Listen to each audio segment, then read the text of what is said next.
Alors voici les exemples de matériaux que vous pouvez utiliser pour faire des plaques serpents. Donc comme je vous disais, les plaques fibrociment, là on en a mis une assez longue, elle n'a pas du tout besoin d'être aussi grande et longue. Donc ça marche assez bien, ça met assez longtemps à chauffer, mais une fois que c'est chaud, ça reste chaud assez longtemps, donc c'est pas mal. Moi je vous conseille de la couper au moins en 2 voire 3, parce qu'un des inconvénients de cette plaque, c'est qu'elles sont très lourdes, donc à soulever c'est un petit peu casse-pied, et cassantes aussi, elles peuvent se casser facilement selon ce qui se passe. Et en plus, du coup, elles peuvent être un peu dangereuses pour les serpents. Si vous trouvez un serpent dessous et que vous reposez la plaque selon comment vous le reposez par rapport à l'emplacement du serpent, vous pouvez plus ou moins écraser le serpent avec ce type de plaque. Donc être très vigilant quand vous reposez la plaque. L'idéal est parfois finalement de faire partir le serpent dessous la plaque avant de reposer la plaque, plutôt que de lui reposer sur la tête. Donc voilà un autre type de matériau qu'on peut utiliser pour faire des plaques serpents. Ça se vend en ce moment en jardinerie. C'est très léger, c'est d'ailleurs des fois l'inconvénient, ça peut s'envoler facilement avec le vent.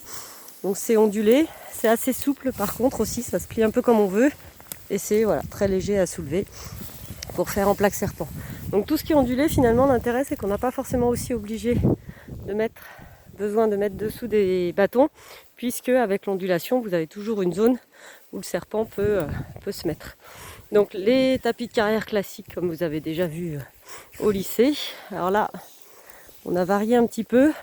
Au lieu de mettre des bâtons dessous, on a mis une tuile qui soulève la plaque et qui peut permettre au serpent de se mettre sous la plaque, sous la tuile, pardon, je vais y arriver, pour se chauffer, se mettre à l'abri. Donc vous pouvez mettre des tuiles, des bouts de tuiles aussi si vous avez sous vos plaques. Et dernier type, la tôle en métal ondulé classique. Alors finalement assez pratique parce que léger, moins souple que les autres ondulés. Mais par contre, donc ça chauffe très très vite et ça refroidit très très vite.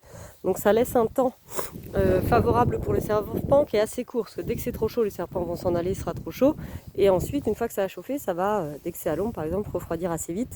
Donc les serpents vont vite aller ailleurs aussi. Donc celle-ci ont l'inconvénient de laisser un temps où vous pouvez observer les serpents dessous qui est assez court. Alors que les trois autres vont mettre un peu plus de temps à chauffer qu'une tôle ondulée, comme ça, mais vont rester chaudes plus longtemps, donc les serpents vont rester dessous potentiellement plus longtemps, même une fois que les plaques sont à l'ombre ou qu'il fait nuit, etc. Pour mémoire, donc vous devez les orienter au sud de préférence. Alors soit vous faites sud-est, là elles seront plutôt au soleil le matin, ça peut être favorable pour faire les premières observations du matin. Plein sud, donc comme là, avec le soleil, vous voyez, qui est complètement à l'opposé. Donc plein sud, la plaque va avoir le soleil quasiment toute la journée. Donc ça c'est assez intéressant finalement pour optimiser les observations. Soit vous la mettez un petit peu sud-ouest, et là cette fois ce sera une plaque qui servira plutôt pour l'observation des serpents en soirée.